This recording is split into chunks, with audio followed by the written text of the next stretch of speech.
Donc cette jeune fille donc m'écrit depuis le Panama, etc.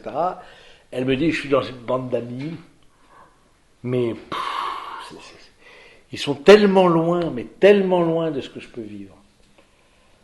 C'est l'alcool, c'est les coucheries, c'est la drogue, mais pas comme des étudiants, quoi.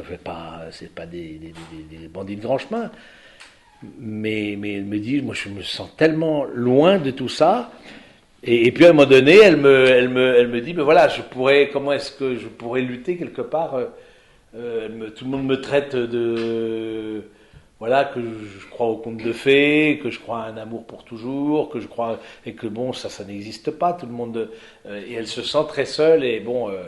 Et peut-être parfois, pour pas se sentir seule, voilà, on cède à l'une ou l'autre sollicitation ou au moins discussion. Bon, et elle dit, moi, et c'est là où elle se dit, bah, quelque part, la suite du Christ, moi, ça, je peux pas résister. C'est-à-dire que c'est quelque chose qui, et elle n'est pas religieuse, je veux dire, c'est une jeune fille pratiquante, etc. Mais elle voit bien que dans son cœur, l'autre modèle qui lui est offert, ça ne peut pas, ça peut pas aller. Je veux dire, ça, c'est un feu dévorant.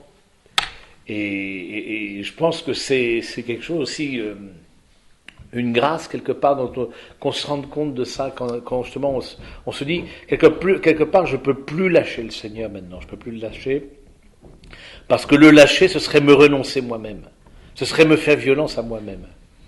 Alors je m'épuiserai.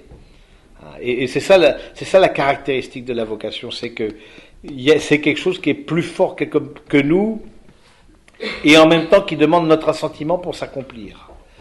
C'est quelque chose qui est antérieur à notre volonté, antérieur à notre choix, et en même temps qui demande notre libre arbitre. Donc ça, c'est là où c'est très mystérieux. Et voilà. Et souvent, on voit des personnes, on se dit, ben voilà, non. Maintenant, la vie avec Dieu, pour moi, c'est pour toujours.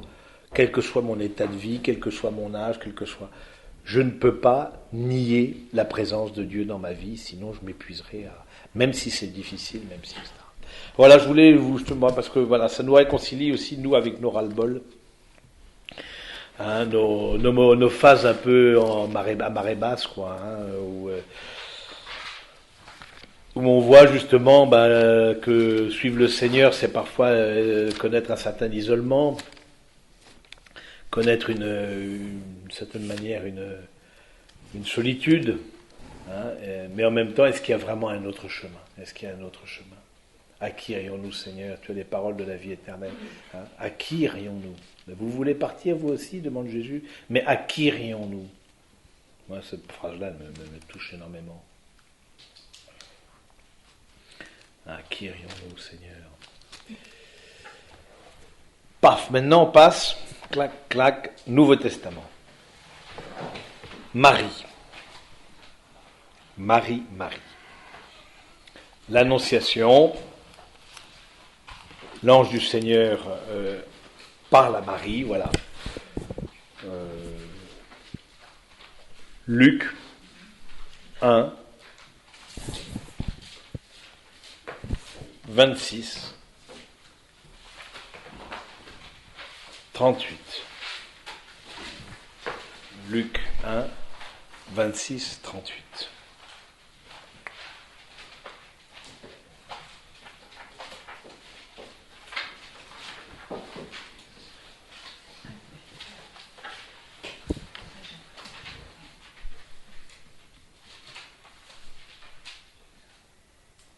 Alors, qui est-ce qui veut lire le récit de l'Annonciation? Allez-y.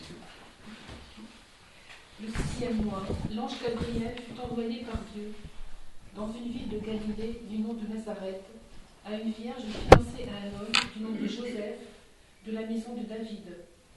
Et le nom de la vierge était Marie. Il entra et lui dit : Réjouis-toi, comblée de grâce, le Seigneur est avec toi. À cette parole, elle fut toute troublée et elle se demandait ce que signifiaient ces salutations. Et l'ange lui dit : Sois sans crainte, Marie, car tu as trouvé grâce auprès de Dieu. Voici que tu concevras dans ton sein et enfanteras un fils, et tu l'appelleras du nom de Jésus. Il sera grand, et il sera appelé Fils du Très-Haut. Le Seigneur Dieu lui donnera le trône de David, son père. Il régnera sur la maison de Jacob pour les siècles, et son règne n'aura pas de fin.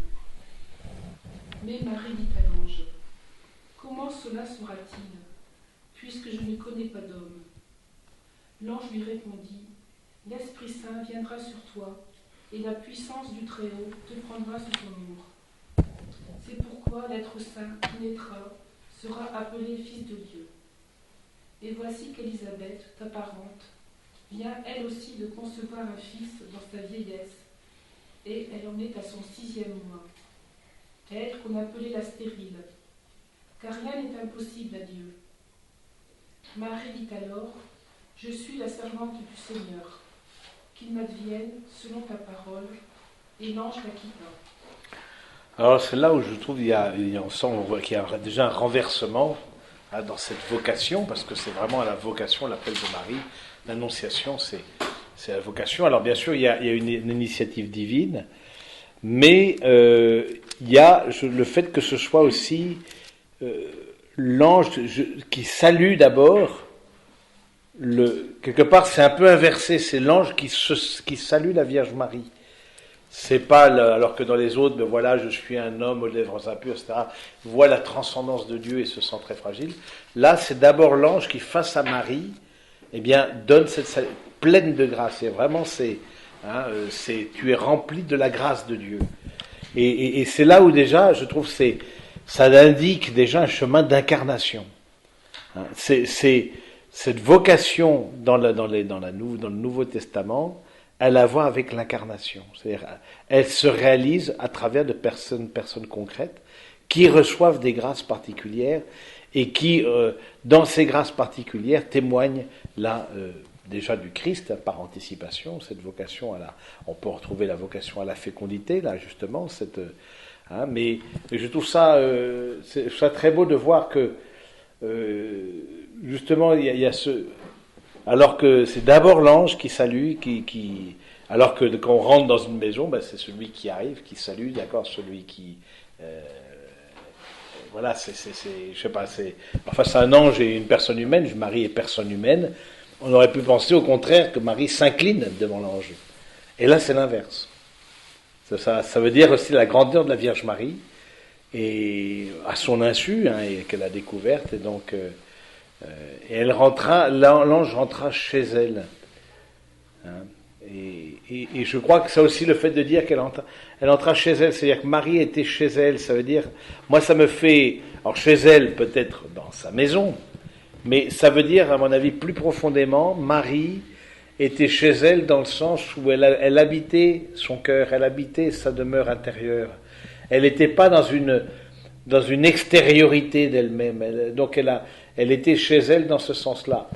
Et donc ça veut dire aussi que pour discerner l'appel de Dieu, c'est aussi l'invitation à une vie cachée, à une certaine vie contemplative, à une vie où on n'a pas peur de l'agenda vide, comme une vie où ce n'est pas l'activisme qui est là au rendez-vous, mais que parfois on est chez soi, sans forcément être très occupé, sans forcément, mais pour pouvoir écouter l'appel de Dieu, il faut une dimension de solitude et de silence. Et Marie, elle était chez elle. Et ça, je trouve ça belle. Alors que justement, Moïse, il a été surpris, j'allais dire, dans son. Et on verra les disciples, c'est pas chez eux que ça s'est passé. C'est pas chez eux que ça s'est passé. Ça s'est passé dans leur quotidien. Marie, ça s'est passé chez elle. Alors bon, c'est des petits détails comme ça, je trouve, qui sont assez savoureux. Et puis, évidemment, l'invitation n'aie pas peur, parce qu'évidemment, voir un ange, il y a de quoi s'émouvoir, je veux dire. Tu vas devenir, etc. Et je trouve ce qui est beau, elle n'a pas dit, mais non, je suis trop jeune, mais non, il n'y a pas eu de prétexte. Et dans sa question, comment cela se fera-t-il ? C'est plus sur le comment. Il y a déjà un acquiescement. Oui, il y a déjà un acquiescement. Il y a déjà un oui qui est donné. Comment cela se fera-t-il ? Déjà, je suis dans l'étape d'après. J'ai dit oui, mais comment est-ce que ça deviendra, Seigneur ? C'est pas une mise en doute de la parole de Dieu. dont l'ange est le messager, c'est une disponibilité. Seigneur, dis-moi le chemin. Comment? Et je trouve que ça, c'est la réponse aussi à toute vocation. En Marie, on voit voilà comment répondre. Seigneur, tu m'appelles à ça, dis-moi le chemin. Comment je veux suivre ce chemin, ton chemin, mais dis-le-moi et montre-le-moi. Et ça, je crois que c'est quelque chose de très beau, en tout cas comment cela sera-t-il possible, etc., puisque je suis vierge, c'est bon. Et donc, il explique comment ce sera possible. Bon, l'Esprit Saint viendra sur toi. Bon, maintenant, ça reste encore très confus, je veux dire, parce que pour une jeune fille, bon, l'Esprit Saint viendra sur toi. Bon, et puis, en fait, on dit Marie, le oui de Marie, etc. Marie n'a jamais dit oui, parce que je ne sais pas où est-ce qu'on voit le oui de Marie. Marie, elle a dit, je suis la servante. Je suis la servante du Seigneur. Et ça, c'est très beau, parce que la servante du Seigneur, ça veut dire que elle se met vraiment dans une attitude d'offrande, de disponibilité, d'accueil, et sachant qu'il n'y aura pas d'autre dans sa vie, il n'y aura pas d'autre rencontre mystique. J'entends par là, premièrement, on m'a fait observer ça une fois, il n'y a aucun récit de la rencontre du ressuscité avec la Vierge Marie. C'est implicite. Ah non, on n'en sait rien. Non, mais est-ce que Marie en avait besoin? Peut-être pas. Et donc ensuite, non mais c'est intéressant, parce que c'est... attendez, on va poser la question après. Mais donc du coup, Marie n'a eu que ça dans toute sa vie pour appuyer sa vie de foi. Elle n'a eu que ce texte. Parce que tout le reste, c'était vivre. Voilà, l'attend un enfant. Déjà, commencer par un enfant, c'est le fruit du Saint-Esprit. Joseph, justement, heureusement qu'il a eu une apparition aussi, une annonciation, mais ça aurait été un peu chaud. Oui, spontanément, voilà, c'est pas comme ça que ça se passe, au cas où vous ne soyez pas au courant. Mais donc du coup, et ensuite, Joseph était préparé, son cœur était préparé, il a dit oui, et le oui de Joseph est un oui immense. Et puis, qui a permis la fécondité de Marie. C'est pour ça qu'il est vraiment, on l'appelle Joseph époux de la Vierge Marie, parce que son oui a permis la fécondité. Qu'elle ne soit pas considérée comme une femme, tout simplement qu'elle ne soit pas lapidée. Et donc voilà, Joseph, et puis ensuite, c'était la naissance, c'était une vie de 30 ans à Nazareth, de vie de famille, c'était la présence de Jésus, mais dans la foi, je veux dire, à un moment donné, elle n'a eu que ça, quoi. Elle n'a eu que... C'est pour ça que Jean-Paul II disait, Marie, elle est mère parce qu'elle a engendré dans la foi. Et pas seulement au moment de l'Annonciation où elle a cru, dans ce que l'ange lui disait, qui était plutôt singulier, mais toute sa vie, elle a vécu de foi. Marie n'a pas eu d'apparition. Marie, elle a vu Jésus comme les autres voyaient Jésus. Je veux dire, elle n'a pas... avec ses yeux de chair, etc. Mais elle a cru, et elle a fait mémoire de cette vocation. Et ça, moi, je trouve ça très fort, vraiment très, très beau. De dire vraiment comment, aussi, dans une vocation, il y a le fait de faire mémoire de ça. Qui aide de faire mémoire d'un engagement, faire mémoire de l'appel. On ne peut pas dire qu'à un moment donné, je n'ai pas été appelé. Elle ne peut pas dire, la Vierge Marie, qu'il ne s'est rien passé dans sa vie quand elle était jeune fille. Elle ne peut pas le dire. Ça reste gravé dans son cœur au fer rouge, quoi. Donc, elle ne peut pas le dire. Donc, mais en même temps, ça ne s'est pas reproduit. Elle n'a pas eu d'autres grâces mystiques.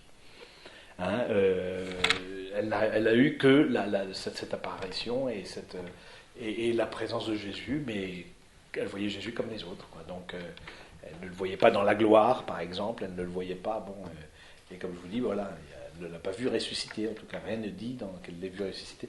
Donc du coup, je trouve assez beau de voir ça, de dire que nous aussi dans notre vocation, à nous de faire mémoire. Je ne peux pas dire que je n'étais pas sûr à un moment donné que c'était le chemin que Dieu me traçait. Je ne peux pas dire que... Vous voyez, parce que quand vient l'épreuve, forcément, et elle vient toujours, quelle vie n'a pas ces épreuves, ces tempêtes, on remet en cause la vocation. Un peu comme l'ami Jérémie. On remet en cause la vocation, Et on dit, bah, si j'avais su, bah, je serais pas venu, si j'avais su, etc. Mais en fait, j'étais berné, en fait, c'était pas ça, en fait, on se donne des tas de, et là, je trouve que Marie, c'est celle qui, elle garde ces choses dans son cœur, garde ces choses, elle fait mémoire, hein, c'est la gardienne de la parole de Dieu, donc et cette parole de Dieu l'habitera toute sa vie jusqu'au moment où elle passera, elle quittera ce monde pour aller vers Dieu, donc voilà, alors moi je trouve ça très... De même, elle aidera les apôtres à vivre dans cette... De faire mémoire, la mémoire dans le sens biblique, hein, la mémoire c'est dans le sens biblique, c'est pas un événement du passé, c'est pas comme quand je fais mémoire quand je célèbre le 14 juillet par exemple, ça n'a rien à voir avec la fête de Noël. Non seulement c'est parce que c'est des événements différents, mais dans la manière même de vivre les choses, ça n'a rien du tout à voir. Parce que le 14 juillet, grâce à Dieu, il ne se reproduit pas, mais alors que chaque fois je fais mémoire dans la vie liturgique d'un mystère de la vie du Seigneur ou de la Vierge Marie, se réactualise sous forme sacramentelle dans la célébration les grâces du Noël, de Pâques, etc. Il y a une remise en acte, je veux dire, une actualisation du mystère qu'on célèbre. C'est rendre présent un événement du passé. C'est ça de faire mémoire dans le sens biblique du terme. C'est pas simplement faire mémoire, voilà, il y a 2000 ans, ceci. Non, c'est rendre présent l'événement du passé. Donc rendre présent la grâce de la nativité, de la résurrection, de l'assomption, etc., selon le mystère. Hein, et je pense que quelque part, quand on a le cœur assez ouvert, ben voilà, de refaire mémoire du oui, de cette certitude qu'on a eue, qu'il y a eu un appel du Seigneur, etc., d'où l'importance du discernement, d'où l'importance capitale du discernement, hein, dans toute vocation, justement, pour qu'on ne remette pas en cause cette certitude intérieure à laquelle on doit aboutir, en tout cas dans les grands choix de notre vie, ben justement, il faut qu'il y ait un vrai discernement. Alors voilà, moi je trouve ça beau, voilà, de cette servante du Seigneur, qu'il me soit fait selon ta parole. Voilà, et l'ange la quitta. Et donc voilà, c'est Marie qui est le modèle aussi de toute vocation et de toute disponibilité aussi. Ensuite, Matthieu 4. Matthieu 4.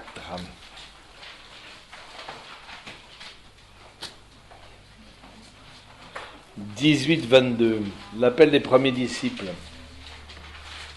Jésus appelle 4 pécheurs.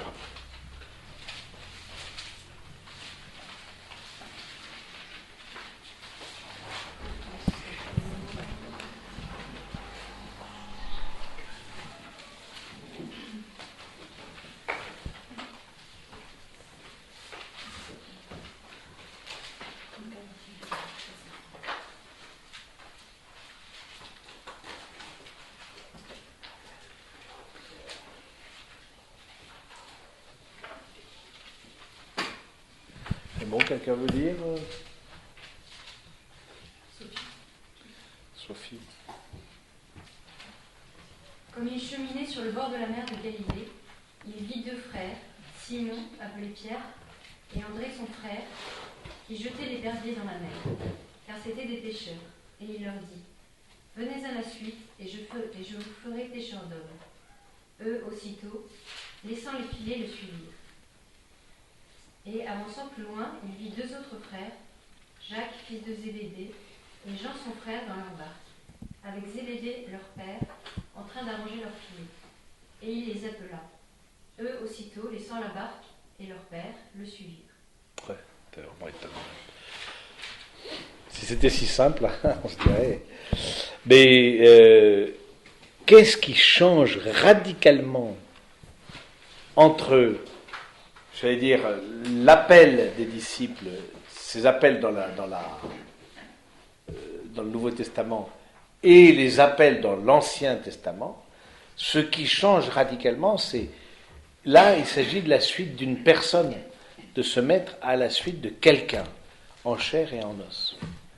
Et non pas de se mettre à la suite d'une intuition, d'une vision, d'une inspiration intérieure qu'on a pu avoir. Non, la différence, c'est que l'appel est lancé par une personne, la personne même du Christ, et que répondre à cet appel, ce sera répondre à la personne du Christ et se mettre à sa suite. C'est ce qui fait, évidemment, problème avec nos amis juifs, parce que là, ils disent, là, c'est pas possible. Là, on n'a pas à se mettre à la suite d'une personne, comme ça, sinon, ensuite, voilà, c'est de l'idolâtrie. Sauf si, alors, nous croyons que cette personne est Dieu qui a pris notre humanité, mais bon, parce qu'on a contemplé la Vierge Marie, mais bon, ça c'est notre foi qui nous le dit, mais on voit bien, et alors je trouve ça très fort, de dire justement, c'est, maintenant les appels me sont lancés aussi par d'autres en chair et en os. C'est-à-dire, la manière d'être appelé, il peut y avoir certainement une intuition, il peut y avoir une grâce dans la prière, il peut y avoir tout ce que vous voulez, mais la manière commune d'appeler maintenant dans l'Église, ce sera par l'intermédiaire de personnes concrètes qui m'appellent. Et à tel point c'est vérifié que, dans le cas de la vie religieuse, en tout cas sacerdotale, s'il n'y a pas cet aval de l'Église, cet appel, c'est intéressant dans la vie sacerdotale, c'est l'évêque qui appelle au sacerdoce un homme, voilà, pour être ordonné. Il l'appelle. On ne se donne pas la vocation soi-même, on la reçoit de l'appel de Dieu, de l'évêque et de l'Église. Et dans le cas de la vie religieuse, c'est un petit peu différent. C'est la communauté qui, elle, valide le fait que le frère, ce jeune garçon ou ce garçon, puisse être capable de vivre une vie religieuse sur la durée. Donc c'est un peu différent. Dans un cas, c'est l'Église qui appelle. Dans l'autre cas, c'est la communauté qui reconnaît qu'il y a un appel, ce qui n'est pas tout à fait pareil. Mais bon, la vie religieuse n'est pas un sacrement. Les vœux ne sont pas des sacrements. Donc du coup, moi je trouve ça très intéressant de voir au fond cet appel en direct, comme ça, et de partir. Alors, on peut se poser la question, mais comment est-ce qu'ils ont répondu comme ça? Quelqu'un vient vous voir comme ça, de but en blanc. Je veux dire, c'est absolument pas simple. C'est absolument pas simple de se dire, voilà, laissez-vous filer, hop, et puis mettez-vous à ma suite. Alors, moi j'ai plusieurs interprétations, mais ça, on pourra, dans le quart d'heure final, partager là-dessus. Moi j'ai plusieurs interprétations, parce que moi ça m'a quand même toujours estomaqué, cette histoire d'appel des premiers disciples. On verra, après... Parce que là, c'est dans leur quotidien en plus, et puis laissons-leur filer, hop, venez avec moi, je ferai de vous des pêcheurs d'hommes. Voilà. Aussitôt, ils abandonnèrent leur filet. Parce que je trouve c'est aussitôt. Là, on ne parle même pas de dialogue, je veux dire, on parle même pas de dire, mais qui tu es? Ils ne connaissaient pas Jésus. Quelqu'un qui passe à côté, etc. Ça veut dire que quelque part, la présence du Christ dégager une telle force et la parole de Jésus, cet appel, venez à ma suite, que ça a trouvé dans le cœur des premiers disciples un écho. Et il y a une correspondance entre l'appel que Jésus a lancé à ses disciples et ce qu'eux-mêmes avaient dans leur cœur. Moi, je ne l'interprète que comme ça, de même l'appel de Lévi, etc. C'est que quelque part, ils étaient dans une pierre d'attente pour dire, voilà... Et ils ont vu quelqu'un qui dit venez, souffrez-vous de vous, et ça a résonné dans leur cœur. Il y a eu qui a dit ben voilà, oui, c'est peut-être lui. D'autant plus que on était dans une période messianique, c'est-à-dire tout le monde attendait le Messie, tout le monde était dans une période d'attente, etc., etc. Et donc de fait Jésus parle, il y avait des faux messies avant, bon, et je trouve ça assez beau, ce aussitôt, c'est-à-dire que voilà, on discutaille pas, l'appel de Dieu est là, il y a ce aussitôt qui est très beau, et puis ensuite, et puis pareil, les deux autres sont appelés comme ça, ils abandonnent la barque et leur père. On voit bien l'image, il faut se représenter un peu la scène.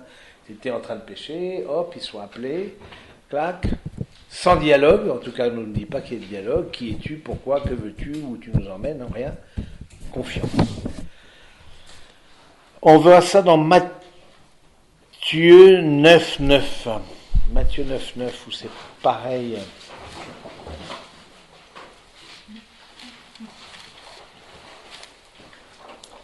Matthieu 9, 9.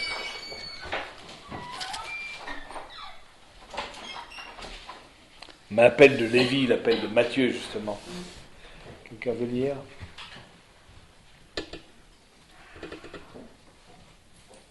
Oui, oui, allez-y, oui. Étant sorti, Jésus vit, en passant, un homme assis au bureau de la douane, appelé Matthieu, et il lui dit « Suis-moi ». Et se levant, il le suivit. Voilà. C'est court. C'est court. Non. Là aussi, on se dit, c'est quand même ce que ça devait être de rencontrer Jésus dans sa réalité terrestre et dans sa réalité. Et ça veut dire aussi qu'il y a des gens qui sont en attente d'un appel, mais que personne n'appelle.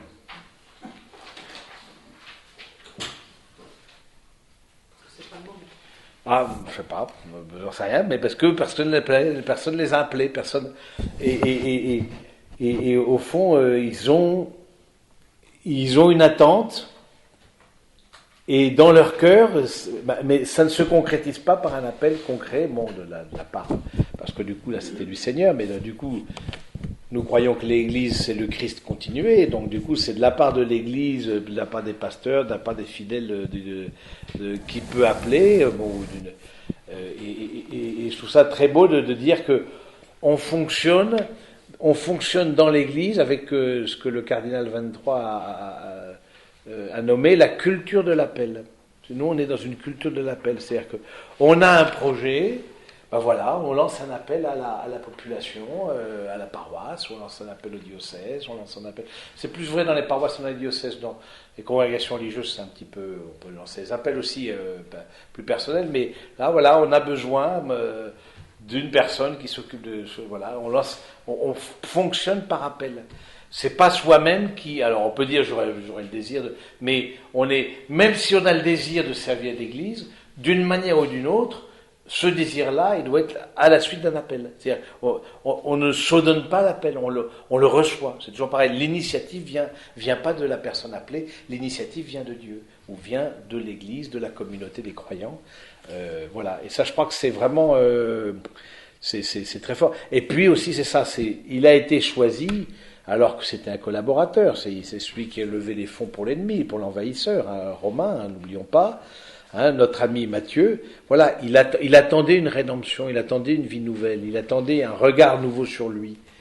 Et le Christ a posé un regard nouveau sur lui. Et je trouve que ça, c'est quelque chose aussi qui nous interpelle intérieurement.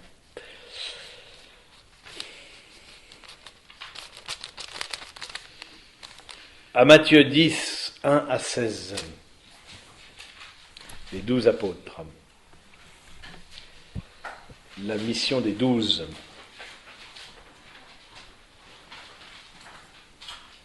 Vous voulez lire? Vous avez déjà lu?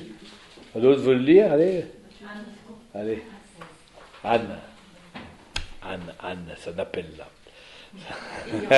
Ayant appelé à lui ses 12 disciples, Jésus leur donna pouvoir sur les esprits impurs, de façon à les expulser et à guérir toute maladie et toute langueur. 1 à 16. Les noms des 12 apôtres sont les suivants. Le premier, Simon appelé Pierre, et André son frère, puis Jacques, le fils de Zébédée, et Jean son frère, Philippe et Barthélemy, Thomas et Matthieu le publicain, Jacques, le fils d'Alphée, et Thaddée, Simon le zélé et Judas l'Iscariote, celui-là même qui l'a livré. Ces 12, Jésus les envoya en mission avec les prescriptions suivantes. Ne prenez pas le chemin des païens et n'entrez pas dans une ville de Samaritains. Allez plutôt vers les brebis perdues de la maison d'Israël. Chemin faisons, proclamez que le royaume des cieux est tout proche. Guérissez les malades, ressuscitez les morts, purifiez les lépreux, expulsez les démons. Vous avez reçu gratuitement, donnez gratuitement. Ne vous procurez ni or, ni argent, ni menu monnaie pour vos ceintures, ni besace pour la route, ni 2 tuniques, ni sandales, ni bâtons, car l'ouvrier mérite sa nourriture. En quelque ville ou village que vous entriez, faites-vous indiquer quelqu'un d'honorable et demeurez-y jusqu'à ce que vous partiez. Voilà. Je trouve ça bien. Là, c'est l'appel des apôtres, là, donc on voit bien. Et je trouve que ce qui est assez beau, c'est au fond les conditions de l'appel, au fond, qui entre voilà. Donc le lien entre vocation et mission qu'on retrouve là aussi, hein, l'initiative qui est du Christ, on retrouve beaucoup de choses aussi de l'Ancien Testament. Hein, mais en même temps, je trouve ce qui est aussi singulier, c'est cet appel à l'abandon, à la confiance. Ne prenez avec vous ni or, ni argent, ni monnaie de cuivre à mettre dans vos poches. Ne prenez pas de sac pour le voyage, de deuxième tunique, etc. Et je trouve que c'est appuyez-vous simplement sur la grâce de Dieu.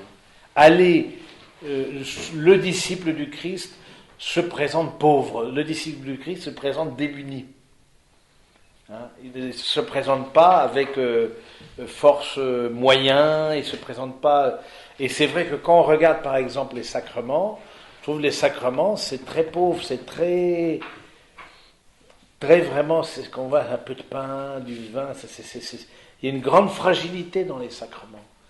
Et je trouve que c'est aussi ça, c'est de dire, voilà, j'accepte aussi de rentrer dans un chemin d'abandon, pour être à la suite du Christ. Il y a choses que l'on ne demandait pas aux autres. Alors parfois ils avaient des choses difficiles à prophétiser. Mais Abraham, il était parti avec tous ses biens.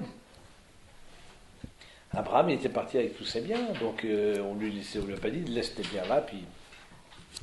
Hein, donc, moi je crois que c'est...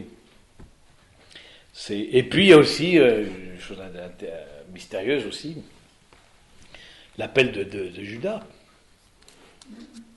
Il a été appelé. Il a été appelé, c'est quand même c'est très mystérieux. Hein, celui qui allait le trahir, etc. Et est-ce que Jésus savait déjà d'avance la trahison du Judas? Jésus aime Judas, je veux dire, il l'a appelé par son nom. Et du coup, il a été témoin de miracles, témoin de la prédication. Bon, il n'a pas été témoin de la résurrection parce qu'il s'est suicidé avant, mais c'est vraiment et je trouve ça c'est très fort de dire que quelque part, même si le Seigneur sait nos infidélités, il continue de nous appeler. Parce que les dons de Dieu sont sans repentance. Les dons de Dieu sont sans repentance.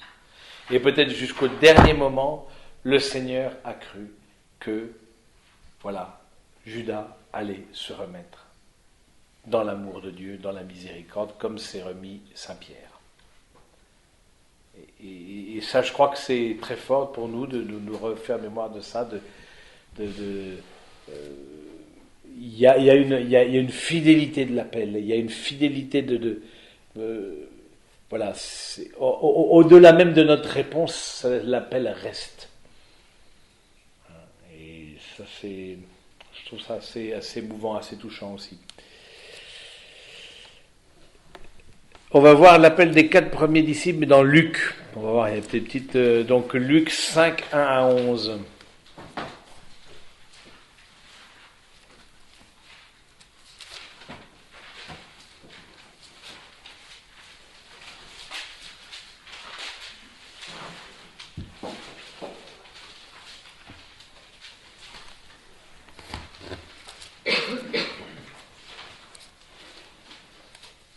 Or, il advint, comme la foule le serrait de près et écoutait la parole de Dieu, tandis que lui se tenait sur le bord du lac de Génézareth, qu'il vit 2 petites barques arrêtées sur le bord du lac. Les pêcheurs en étaient descendus et lavaient leurs filets. Il monta dans l'une des barques, qui était à Simon, et pria celui-ci de s'éloigner un peu de la terre. Puis, s'étant assis, de la barque, il enseignait les foules. Quand il eut cessé de parler, il dit à Simon, « Avance en eau profonde et lâchez vos filets pour la pêche. » Simon répondit, « Maître, nous avons peiné toute une nuit sans rien prendre, mais sur ta parole, je vais lâcher les filets. Et l'ayant fait, ils capturèrent une grande multitude de poissons, et leurs filets se rompaient. Ils firent signe alors à leurs associés, qui étaient dans l'autre barque, de venir à leur aide. Ils vinrent, et l'on remplit les 2 barques, au point qu'elles s'enfonçaient. À cette vue, Simon-Pierre se jeta aux genoux de Jésus en disant « Éloigne-toi de moi, Seigneur, car je suis un homme pécheur. » La frayeur, en effet, l'avait envahi, lui et tous ceux qui étaient avec lui, à cause du coup de filet qu'il venait de faire. Pareillement, Jacques et Jean, fils de Zébédée, les compagnons de Simon. Mais Jésus dit à Simon « Sois sans crainte, désormais ce sont des hommes que tu prendras. » Et ramenant les barques à terre, laissant tout, ils le suivirent. Alors là, c'est un récit qui est un petit peu différent, parce que justement, il y a un signe qui est donné. Il y a un signe qui est donné, ce signe de cette pêche miraculeuse, où on voit justement, avance la barque en eau profonde, hein, c'est Dukinaltum, mais avance en eau profonde, hein, et donc il dit à Simon, hein, Simon qui sera le chef de l'église, et la barque de Simon, on sait très bien que c'est l'église, la barque de Simon. Dès que vous voyez la barque de Simon, de même la maison de Simon, la maison de Simon-Pierre, etc., quand dans les lectures, tout de suite percuter église, quoi. Hein, et donc du coup, nous avons travaillé toute la nuit. Là, on sent qu'il y a un dialogue, là, on sent qu'il pose la question, il dit c'est qui celui-là? Nous, on connaît le lac comme notre poche, il ne va pas nous enseigner notre métier. Et justement, il prend les disciples sur leur propre terrain, c'est ça qui est intéressant, et il les emmène dans une obéissance, parce qu'ils acceptent, quelque part, ben, sur ton ordre, Seigneur, nous jetterons les filets, ils acceptent cette obéissance, et parce qu'ils acceptent cette obéissance, eh bien, il y a une fécondité, il y a une pêche miraculeuse, etc. Et là, je crois que du coup, je crois aussi c'est un autre style de récit, mais qui nous dit que parfois, il y a un acte d'obéissance à faire pour découvrir qu'on est appelé quelque part. Il y a un acte d'abandon, bien souvent, bon, l'idéal c'est qu'on ait une certitude intérieure avant de répondre, mais il y a des personnes qui, en répondant, ont la certitude. Vous voyez, ils répondent et ils ont la certitude. Et il y a une lumière qui vient au moment de la réponse. Hein, ça, je pense que c'est un peu le cas de Simon-Pierre, etc. Et ensuite, laissant tout, etc. Il est parti, il va à sa suite. Hein, donc du coup, donc ça c'est très beau de voir ça. N'aie pas peur, dès maintenant, ce sont des hommes que tu prendras. Ils ramenèrent alors leur barque à terre et laissèrent tout et suivirent Jésus. Alors j'aurais voulu, mais j'ai pas trouvé je n'ai pas beaucoup cherché, mais peut-être vous la connaissez. Le jeune homme riche, vous connaissez Luc, hein, c'est dans Luc. Ah, il me semble bien que c'est dans Luc. Hein. Regardez dans vos aussi, il y en a qui ont internet là sur votre truc là. C'est dans Luc, mais j'arrivais plus à retrouver quoi.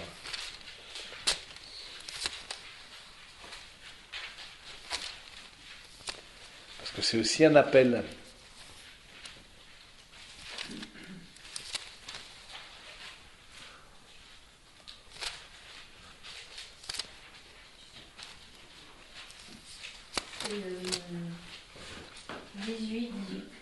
« 18. Merci Sophie. 18.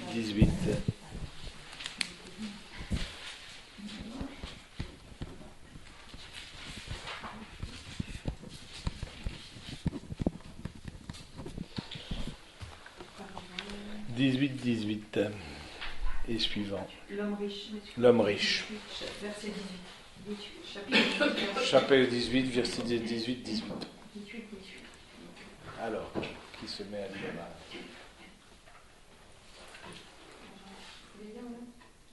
Oui, lisez. Un notable l'interrogea en disant « Bon maître, que me faut-il faire pour avoir en héritage la vie éternelle ?» Jésus lui dit « Pourquoi m'appelles-tu bon? Nul n'est bon que Dieu seul. Tu connais les commandements. Ne commets pas d'adultère, ne tue pas, ne vole pas, ne porte pas de faux témoignages, honore ton père et ta mère. Tout cela, dit-il, je l'ai observé dès ma jeunesse. Entendant cela, Jésus lui dit, une chose encore te fait défaut. Tout ce que tu as, vends-le et distribue-le aux pauvres, et tu auras un trésor dans les cieux. Puis viens, suis-moi. Mais lui, entendant cela, devint tout triste, car il était fort riche. Voilà, hein, le jeune homme riche, alors, l'homme riche, bon, mais, parce que c'est quand même pas, c'est pas n'importe qui, hein, tout cela, je l'ai pratiqué dès ma jeunesse, je veux dire, c'est quelqu'un qui a pratiqué les 613 commandements, parce que c'est pour l'homme, le juif pieux, justement, c'est 613 commandements, c'est il faut s'attacher, c'est tout, on voit tout est bon. Il y a des tas de gestes, de rituels, toucher la parole, ce qui est sur la porte, donc ça c'est un commandement. Se ficeler au poignet pour se rappeler, voilà la parole de Dieu. Si je t'oublie Jérusalem, que ma main droite m'oublie. Donc du coup, les Juifs pieux, on les voit encore, qui se ficellent, etc. Bon, c'est un commandement. Tout ça, c'était des commandements, hein, les choses à faire, 613. Donc, et du coup. Tout cela, je l'ai fait dès ma jeunesse. Quelque part, c'est quelqu'un de droit. C'est quelqu'un de droit, mais qui avait une forme de maîtrise sur sa vie spirituelle, sur sa vie de foi. Il connaissait les choses, il les faisait. Et là, je trouve que il te manque une chose. Il te manque quelque chose. Tu fais tout bien. Simplement, est-ce qu'il te manque pas aussi d'aller dans une confiance et dans un abandon, hein? Va, vends tout ce que tu as, vends-le et donne-le aux pauvres. Hein? Et donc, je crois que c'est souvent ça. On a une vie spirituelle. Je veux dire, vous qui êtes ici, voilà, assez rodée, assez, voilà, quand même construite, et puis. Mais parfois le Seigneur nous demande justement une sorte de confiance, de dépassement de soi, de lâcher nos sécurités aussi, de nous en remettre peut-être plus à lui, de nous voilà, parce que voilà, je pense que et ça le jeune homme riche, parce qu'il avait de grands biens, parce qu'il disait voilà, si je lâche ça, comme c'est un notable, un chef juif demanda à Jésus, donc bon maître, il y va vraiment, il y va bien disposé, un bon maître. Que faut-il faire pour avoir c'est ça. Que faut-il faire pour avoir la vie éternelle? Que dois-je faire pour recevoir la vie éternelle? Il n'y a pas forcément quelque chose. Il s'attendait pas à faire ça. Il pensait qu'il avait déjà tout fait. Bien. Et puis Jésus l'emmène plus loin. Et là, l'emmène dans l'abandon à sa propre parole et à sa suite. Viens et suis-moi. Et donc, du coup, puis viens et suis-moi. Est-ce que c'est le fait de certainement il avait des grands biens, est-ce que c'est le fait il ne s'attendait pas à cette réponse-là? Bon. Toujours est-il, je trouve que c'est un bel appel, cet appel du jeune homme riche, parce que c'est quelqu'un qui a dû être taraudé aussi par cette question de Jésus, de tout vendre, de tout donner, voilà, de celui qui appelle, et un appel certainement à une confiance radicale en la parole de Dieu. Et puis pour terminer, on peut aller dans Jean 1, 35, 46. C'est aussi un récit d'appel.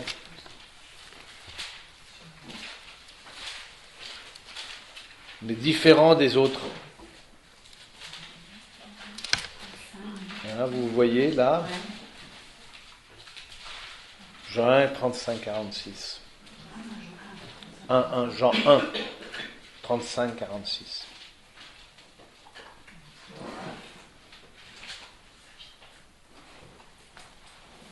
Le lendemain, Jean se tenait là, de nouveau, avec 2 de ses disciples. Regardant Jésus qui passait, il dit, « Voici l'agneau de Dieu. » Les 2 disciples entendirent ces paroles et suivirent Jésus. Jésus se retourna et voyant qu'ils le suivaient, leur dit, « Que cherchez-vous » Ils lui dirent, « Rabbi », ce qui veut dire maître, « où demeures-tu » Il leur dit, « Venez et voyez. » Ils vinrent donc et virent où il demeurait, et ils demeurèrent auprès de lui ce jour-là. C'était environ la 10e heure. André, le frère de Simon-Pierre, était l'un des deux qui avaient entendu les paroles de Jean et suivi Jésus. Il trouve d'abord son propre frère, Simon, et lui dit, « Nous l'avons trouvé, le Messie », ce qui veut dire Christ. Il l'amena à Jésus. Jésus le regarda et dit, « Tu es Simon, le fils de Jean. Tu t'appelleras Céphas, ce qui veut dire Pierre. » Le lendemain, il résolut de partir pour la Galilée, et il trouve Philippe. Jésus lui dit, « Suis-moi. » Philippe était de Bethsaïde, la ville d'André et de Pierre. Philippe trouve Nathanaël et lui dit, « Celui dont Moïse a écrit dans la loi, ainsi que les prophètes, nous l'avons trouvé. C'est Jésus, le fils de Joseph de Nazareth. » Nathanaël lui dit, « De Nazareth, peut-il sortir quelque chose de bon ?» Philippe lui dit, « Viens et vois. » Jésus vit Nathanaël venir vers lui, et il dit de lui, « Voici vraiment un Israélite sans détour. » Nathanaël lui dit, « D'où me connais-tu » Jésus lui répondit, « Avant que Philippe t'appelât, quand tu étais sous le figuier, je t'ai vu. » Nathanaël reprit, « Rabbi, tu es le Fils de Dieu, tu es le roi d'Israël. » Voilà, ça, il y a plusieurs qui marquent, je trouve. D'abord, c'est l'humilité de Jean. Quand on parle de Jean, c'est Jean-Baptiste, là, le premier, là, les disciples de Jean. C'était pas Jean, là, évidemment, pas l'apôtre Jean, évidemment, mais c'est Jean-Baptiste, les premiers. Donc, c'est deux Jean-Baptiste qui avaient des disciples, et qui montrent, voici l'agneau de Dieu voici l'agneau de Dieu qui enlève le péché du monde, et du coup, ils partent à sa suite. Et je trouve ce qui est très beau, c'est qu'ensuite l'appel, c'est même plus par Jésus que ça passe. C'est que dès le début du christianisme, de l'Église, c'est passé par les apôtres d'appeler d'autres. Vous voyez, c'est comme un effet domino. C'est les apôtres même du temps de Jésus, c'est l'appel du Christ passé par l'appel d'autres. C'est Nathanaël, voilà, il a été rencontré par un autre, ensuite l'autre a été voir son frère, il a été voir André, le frère de Simon, Pierre. André rencontra d'abord son frère Simon et lui dit, voilà, nous avons trouvé le Messie, voilà. Et je trouve ça, c'est la manière de fonctionner de l'appel dans le Nouveau Testament. Ça, vous ne le trouverez pas du tout dans l'Ancien Testament. Ça, jamais. Ce mode-là de fonctionner en domino comme ça, c'est-à-dire qu'il y en a un qui appelle l'autre, qui appelle l'autre, qui appelle l'autre, qui appelle l'autre, ça, vous ne le trouverez pas. Et parce que c'est Dieu qui appelle, donc il y a beaucoup de transcendance, etc. Ça ne passe pas par les... Et là, justement, c'est cette logique de l'incarnation. Ça passe par des personnes concrètes, même du temps de Jésus, qui appellent à suivre le Christ et donc qui amènent au Christ. Donc voilà. Donc voilà ce que je voulais vous dire pour cette vocation dans la Bible. Je pense que avoir fait, on pourrait encore trouver peut-être d'autres textes. Maintenant, c'est le temps des questions.